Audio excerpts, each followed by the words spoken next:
Hey, what's up? It's Achilles, and today we're having other locals. I'm playing RP Luffy as usual. Today, our first round is against a Blackbeard player. He did get third at the last tournament that we played together in.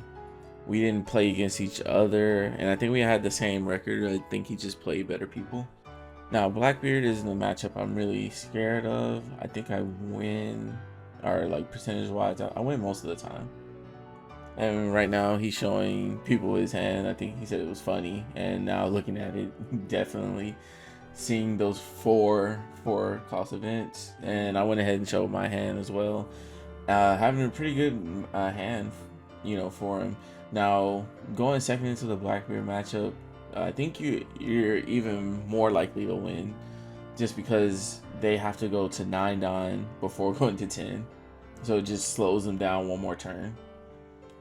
He swings with all Don and he doesn't do his leader effect. So anytime the Blackbeard doesn't do his leader effect, you have to jump on that immediately. Normally you want to establish the Zoro Joro, but just getting that free ramp immediately, especially in the Blackbeard and him having those 4 cost events. If I dropped the Zoro Joro there, I wouldn't have gotten value. And normally you want to take a chance, drop the Zoro Joro, but this worked out definitely in my favor. Now he's starting to build his trash up, and he gets a 10 cost in hand. You just have to remember he has 1 in hand, and that means he has less counter for you to go aggressive into him. Mainly, you always want to play aggressive into the Blackbeard, because by the time he drops his 10 drop, if he doesn't have any cards in hand or if he doesn't have life, it's a lot easier to deal with, versus if he has 4 life, then it's really bad for you. Alright, so now we're going to our 7 Don turn, and again he doesn't do his leader effect. So like I said, always take advantage of that. Like, you kind of want to see your kid here in the situation, but I don't think I had the kid, if I remember correctly. I think I played the Sanji at $7, so I'm playing on curve. Well, on my curve. And the Sanji is actually good as well. I am going to go down a Don, and I think I had some big bodies I want to play at 10 and get those down immediately. But oh, and he asked for payment, so I end up getting, I think I got my card back. So don't mind the Luffy, but I'll go ahead and use his on play ability. Normally you establish the body, but go ahead and use the effect to get the rush. That's just gonna make it harder for him. Like I said, rush him down. That's always what you want to do. I do like this Blackbeard's Dawn. It is hilarious to me. With him being at 7, I know he can get rid of the Sanji, which is kind of a good thing that I don't have kid and I have the Sanji, because at least I got some kind of value out of it. Normally you can get rid of it easily. That's the one thing, is like you always want to play the kid to get him down established if you can. It just makes the hard time that one attack him gaining. But yeah, he's minusing, so I already know in my head that Sanji is gone, and I'm totally fine with it because he did his job. He took a life, and there's another one of those events to KO. And seeing the Laboon go into the trash, we like a lot, because normally they can't get those back. Those Laboons are really a pain. Those are the one cards that I like to look out for in this deck. Like, it's a must get rid of. But normally I always like to attack life, but the Laboons gotta go. They can get rid of your 9 drops, your 10 drops. And a man's Sherry, which I noticed not a lot of Blackbeards play, only because I think they kind of counter what you want to do with the Jesus. Jesus wants as much trash as possible, and then just reoccurring that trash, which, I mean, I think is still good because you get to keep a card in hand to discard. So every turn you draw a card, you discard a card. which kind of helps you in tough situations. You can always do that. And like, you pitch the Laboon. So I think that's why I decided to opt to keep the Mancherry, because I think you lose more cards out of trash. So Jesus is a scary card in this deck.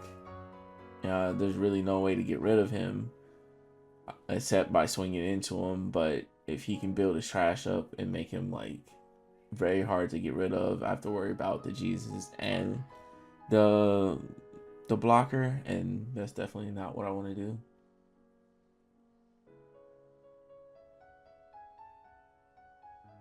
So this is just me debating. I'm at 8 Don, I'll go to 9. He did do leader effect, and I'll establish the new gate, just the big body. If anything, the new gates, when attacking, can come in play and get rid of that Mancherry, and I can play something else instead of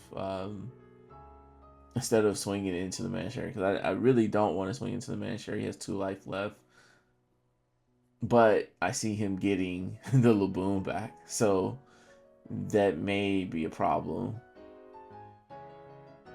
if he's able, especially at 9 Don, drop that down for 4, and then he can drop down.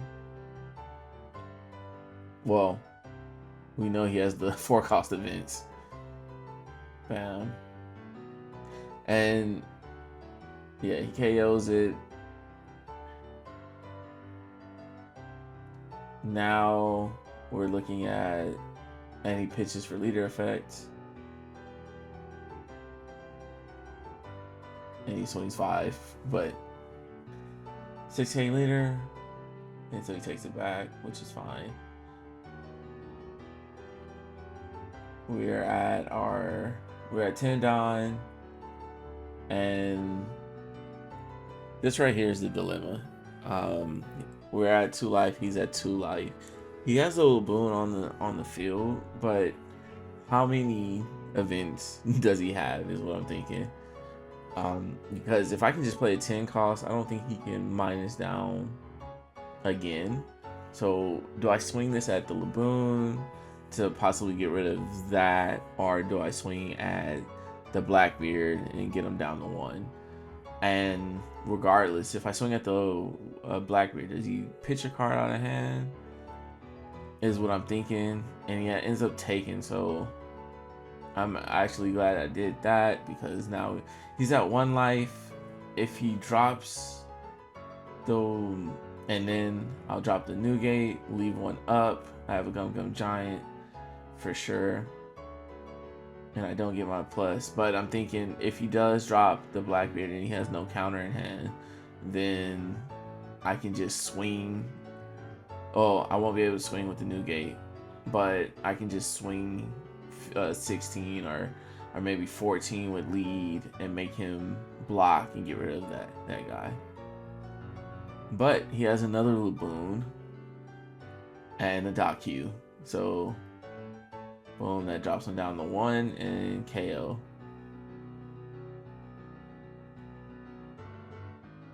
That that really put a wrinkle in my plan, only because I really thought he was gonna drop the Blackbeard, and I thought I was gonna be able to I guess just pressure his Blackbeard. But him dropping the Laboons, getting a few bodies on the field, that was kind of worrisome. I do have a lot of cards in hand, which is good. I think I'm at like 7 cards right now, so I can counter out of a lot of stuff.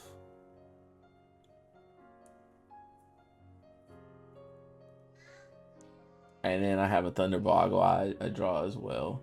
So I don't remember if I do have a Gum Giant, but I know I have a lot of counter in hand for sure. So this is when he tells me he didn't do his leader effect, and I tell him that he can go ahead and do it if he wants, but He was being hesitant. He was like, "Nah, I don't want to go back. I made my mistake. This is how I learned." So I go ahead and take advantage of him not pitching. And maybe he didn't pitch for counter. And maybe that was his strategy. But I'll definitely swing 8 into the Laboon just because I wanted to keep the Newgate. I think maybe going 8 into life instead is the play. But I guess I was just afraid of him putting Dawn on Laboon and on, yeah, I mean, for sure, better play. Swing into life and then make it where he has to drop a blocker or he dies if he doesn't have the counter in hand. And I can't see too much in what's in his hand now. I see a jack, but now he has 3 cards in hand and he used Dawn up. So if he's gonna play anything else and he does the Manshari effect to get the Laboon back with 5 Dawn up, he just, I think he decides to, oh yeah, and I think he does a take back after he realizes that my leader isn't 6k. I think his plan was, yeah, to swing 6. So his plans changed completely. He dropped the Laboon and leaves 1 up.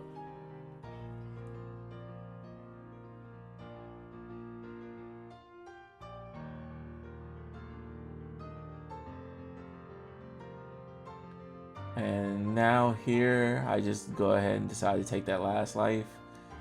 The Laboons, I think I realized, like, man, I got so much counter in hand. Let me just swing heavy at him. Even if he drops a Blackbeard next turn, I can KO it. He can't swing into me. And we could just keep doing this until he runs out of Blackbeards. Or until I get scared of, yeah, or until I get scared that he's gonna KO me. But I flipped him over because he lost his effect. I didn't flip him back, but Blackbeard really doesn't affect the Luffy because he can only do his effect during his turn.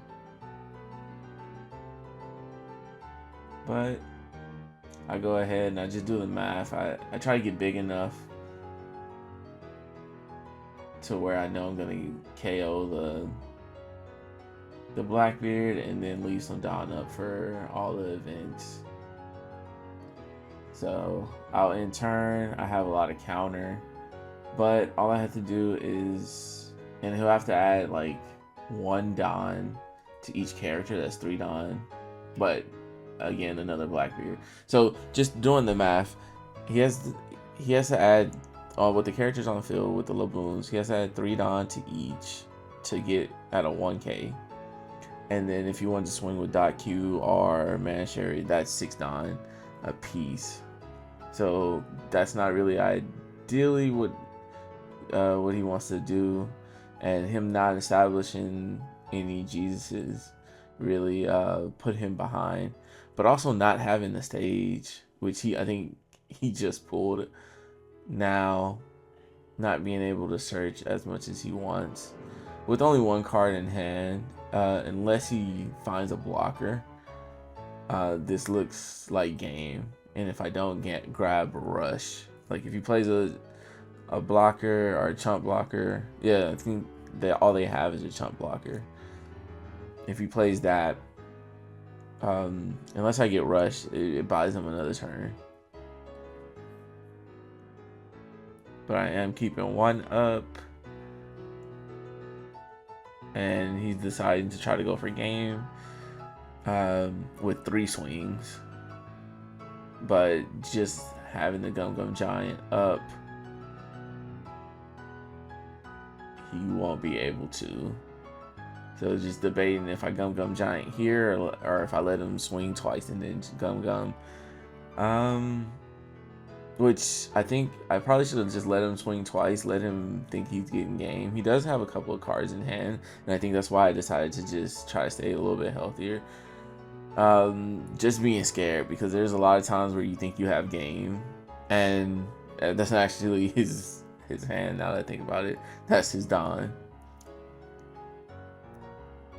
So I think he's actually looking at no cards in hand, or one. Oh no, yeah, he has, yeah, no cards.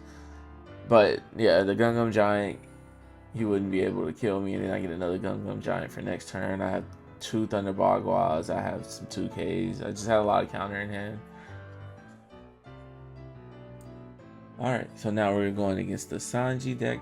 This deck is pretty scary sometimes, just if they can consistently swing 6 at you. It makes it really harder for me to deal with them.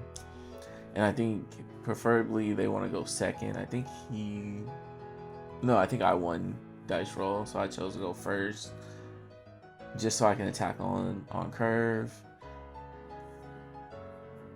And also, I think I had the most beautiful hand ever for going first, which I didn't know at the time, but luckily I got the curve I wanted. So we'll swing 6 automatically. Always get to swing that 6. Always demanding a 2K from them. They'll either take. Most of the time when you're a 5 life leader, you do take. But he was being cautious, I assume, and just wanted to go ahead and counter. Now we have the Zoro, which is kind of scary. I think he's 1,000 power more than what Nico can KO, so that kind of makes him safe in that aspect. And he attaches the Don, which also makes it safe, because if he does want to play aggressive and play and swing at my life, then he can't do that with 4 Don if he plays the Nico out. So the Zoro was safe. Now we do our standard play, six swing with Zoro, which is beautiful, because then you get the 4 Don back, and we get to swing with a 7. With him taking that 6, now I demand 2 cards from him instead of 1 if he wants to counter, but he takes instead. So we're looking good. We're at 2 life, they're at 3 life, and it's really early in the game. I have a board and he has a blocker. Now with that being said, I have no way. You never really have a way to protect the Bond Clay. It's never really a card I expect to ever swing with. I think I just get the body and the Don, which is good because they'll spend Don trying to kill the Bond Clay. Now with him swinging 5, 2K is never a bad answer with the Zoro, but I decided to take him out because I was like, he's just gonna kill him anyway if I keep him up. The chopper will swing at him, which maybe if I do counter here, the Sanji or the Zoro may live. Well, no, she'll swing that much into the Zoro. I won't get that at life. So I mean, it ends the same way. Either way, I spend a 2K. It's just one going at the Zoro and one going at life. So it really didn't matter. But we're at our 10 Don turn because of the beautiful Don we were able to ramp. And I think he's going to be going to 6 Don. So I'm at 10 Don while he's at 6 Don. We put the Shanks down, which is going to make it even harder for him to swing at me. And normally, you'll swing with leader first before summoning. But against a red deck and because of the Shanks, it makes it harder for him to counter against that if you wanted to try to keep it alive. And also, even if you were playing yellow, it'd be hard for them to KO a Shanks, especially with you being a 3 life leader. Now he's in a tough situation. You see that jump cut because he was thinking for a very long time on what to do here. And I just don't think he had any answers going to. I think he was at 6, so I think he's at 8 now, going to 8 Don. The Riley isn't a good answer. It does make it a little bit easier from the swing into him, but he doesn't KO anything. If he were to have that, I think Wappo may have been his best bet if he plays that in this deck. That's the one thing about the Sanji, since it hasn't really topped anywhere, there's not a right way to play it. There's just some core cards that everybody plays. And doing the math on this is weird. Well, not weird, it's just he gets the 1,000, but he gets that 1,000 taken away by Shanks. So he only really swings 7 at me.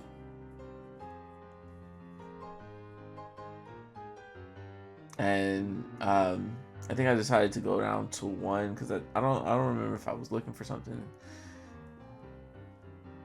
or if I was just wanting to keep the counter for even later.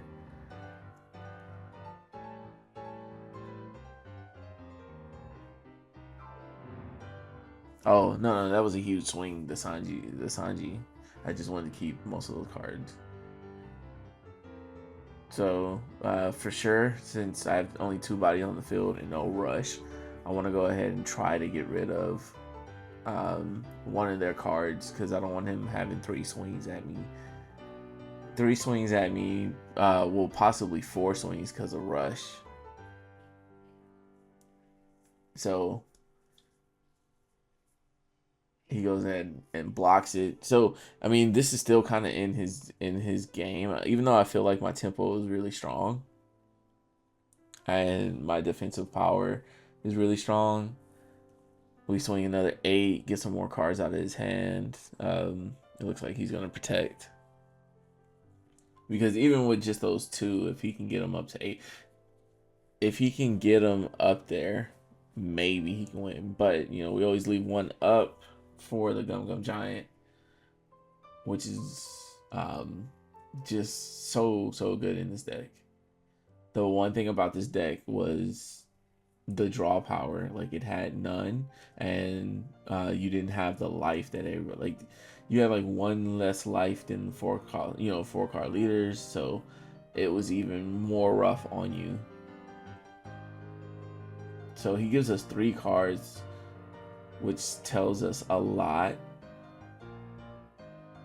about what's in his hand. That's another thing about red, is just whenever you do your calculations, kind of see how many 2Ks they've used already, because they don't have a lot generally. They might be running the bare minimum of 8, and they may even play them. Like the Otamas, the Sanjis. If they end up doing that and they only have 8, you can kind of like math and just assume like half of them aren't 2Ks. Like, it's not like black where they kind of filter their hand and always have like a lot of 2Ks in hand.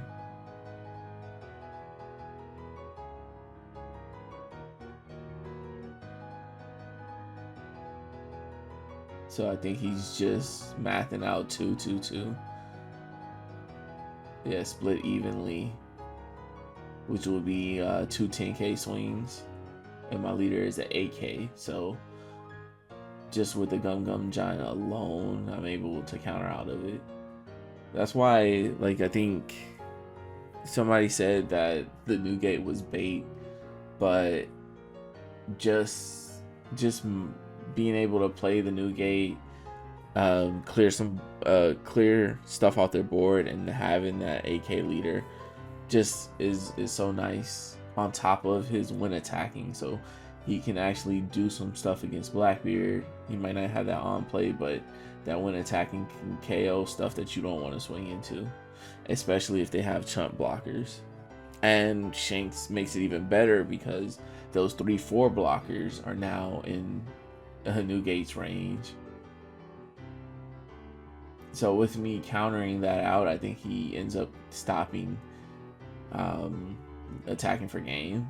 So again, sometimes you want to just take that life to make them go for it.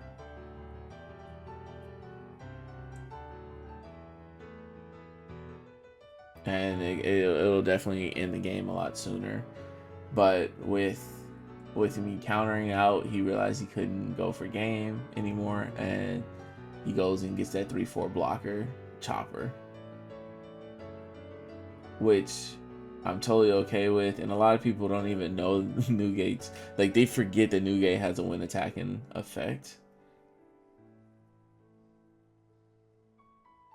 So we go ahead and draw a card, and I think I draw into a different answer for it. He has 2 life. I have 3 swings right now. I can always put 2 down on there, swing 12, 12, 6. But with the Sanji coming out, I can just rest his blocker, have 3 Don, use leader effect for 4. But he has, 5 cards in hand. He takes the 7 swing, which I was amazed by. So I'll go ahead and, swing the 10. Swing the 10, then the 12, and he just didn't have it. So that was it for this game. Quick, a little close if you look at the life, but I feel like I had the tempo of the whole game. Alright, so now we're into the Black Yellow Luffy, and this matchup is another matchup I'm really okay with most of the time. It is a different matchup. You kind of have to like play it out and see if you want to rush him down, or if you want to starve him. If you do have Roger, rushing him down is definitely the way you want to go. But if you don't have Roger and you have like Shanks, like tons of multiple Shanks in deck, then starving him out is good, because that makes it where his leader can go with a crazy 11k swing, but his cards that he normally can get free pump to 8, you can drop those down to 7, where they're only maybe 2k swings or 1k swings, just depending on how many Shanks you can get out there, how many Newgates you can get up there. But I remember this hand. You can see the leg shaking only because no anything. And also Lightning McQueen made a special guest appearance there. We didn't expect him to be there, but he made a trip down to the card shop. But where was I going? The Newgate to just make it harder for him to swing into you, on top of also having the 10 cost Nika Luffy.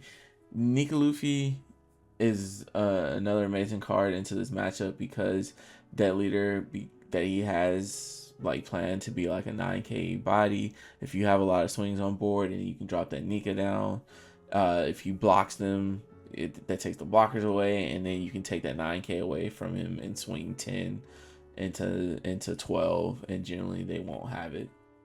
So my deck actually has a lot of answers into the Black Yellow Luffy. Just unfortunately I didn't see it, and because I didn't have any counter in hand, I actually had to play one of my counters down as a blocker just to keep my life safe. Now, I didn't expect him to swing with the Sabo, but he wanted me to swing into his life anyway, so he ends up swinging with that, and that makes him swing with the Luffy, and I used the 0 cost of it. And I think for sure I made a mistake here by using the Gum Gum Giant versus getting rid of one of my big bodies. My thought in doing that was, I have a lot of big bodies in hand. I don't want to go down to not be able to play those cards. But getting rid of one of those big bodies and keeping the Gundam Giant and just having that up just in case I need to save my life, like having 7 Dawn and then using it and going back to 7 Dawn another turn. Like having that other turn with 2 new cards is probably better than just dying in hindsight. But yeah, he swings with the Sabo and I try to just kill him, make him take his own life, and hopefully he can't do his leader effect. But he does have a lot of Dawn. Generally, when you're ramped up, you can do that and he won't have a lot of Dawn. But when you're playing turn by turn and you're not able to play any bodies, it's just really bad. Really bad situation for him. Or for me, sorry. Really good for him. But he does have that 5 drop Luffy, able to take a life, able to do leader effect. Yeah, it's just not looking really good for me right now at all. Bam, and he's able to fill his board. This is just a really, really rough matchup. He gets a plus, so he gets to swing at me. Can't do much. I think I actually get counter from there. He swings again and I get more counter. So now we're looking at a 10 Dawn turn. And that Shanks that I kept is definitely not what I want to do with those 10 Dawn. I do have a Gundam Giant, so, and a new gate. So I think the plan is to try to make myself bigger as a leader, but with him having that Luffy on board, or 2 of those Luffys on board, he doesn't mind if I'm an 8K leader. It doesn't make it that hard. But, you just have to play the cards that they give you. Yeah, trying to find another token here. And it's just really rough. I'll go 8 into the 8 because I can't even swing into the leader. Make him block. And all he has to do is give a 1K. I have 1 Dawn up. 1 Dawn up, no life. But I am an 8K leader. This is really rough for me. Really, really rough. One of the hands that you can get with this. And this is after Mulligan for sure. I think if I would have kept the hand I Mulligan, I would have definitely been in a better situation. But that's always your chance. You're always looking for your cards. And sometimes you can break yourself up by doing it.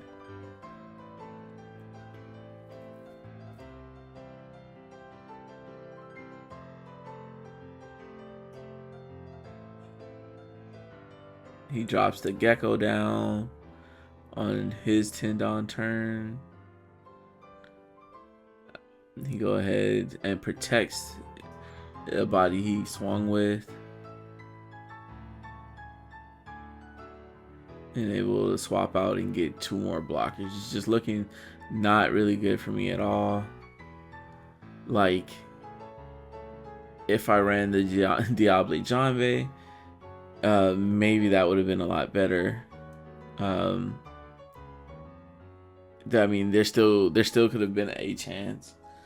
Also debated about dropping the Nika Robin. I mean, not Nika, Nika Luffy next turn. But with him having 2 blockers, I just didn't really get to establish anything early. If I would have been able to establish the Shanks or anything, I think I could have probably turned this game around.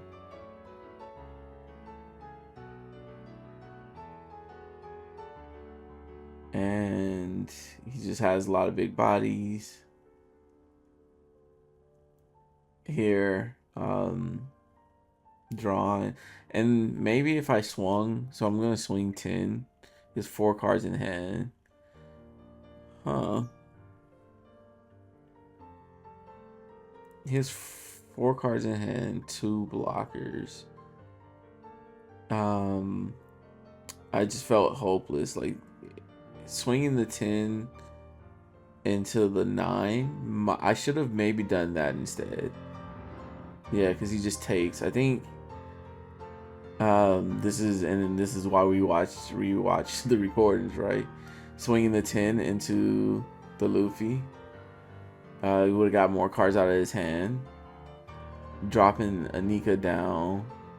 Swing. I can't swing 7, but then I can swing. No, it still wouldn't work just because he had 2 blockers. If he had 1 blocker, maybe. So we're at a point where I'm trying to just survive, and that's where I was like, if I had that 1 more Gum Giant, it's possible I survive.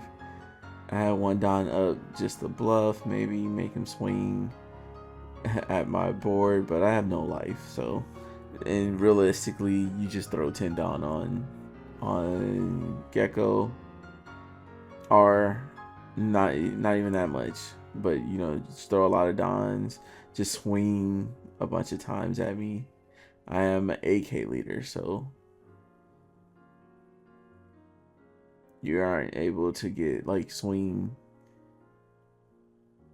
You have to add Don to your other characters, but ideally, with no Gum Giant, I don't have this, and we're just waiting for that big swing, and yep, we're out. All right, so here's the deck list. Main thing I did was make space for the Thunder Bagwas, just giving you another rampant option, and defense as well, just in case, you know, during their second swing, they want to load up 9 or 10, or, you know, swing 9 or 10 at you. You're able to reach that and ramp. Also, if you don't see your ramp pieces like your Zoro or your Bond plays, and you happen to have 2 of these in hand, you're able to play 2 of them in 1 turn and get you back to where you need to be or where you want to be. And that's it for the video. Let me know what you think, what you would change. I'm always constantly evolving this, trying to make it the best RP Luffy deck possible. That way, if I do go to regionals, I think I'm going to One Piece Day, you know, I can definitely maybe win the thing, you know.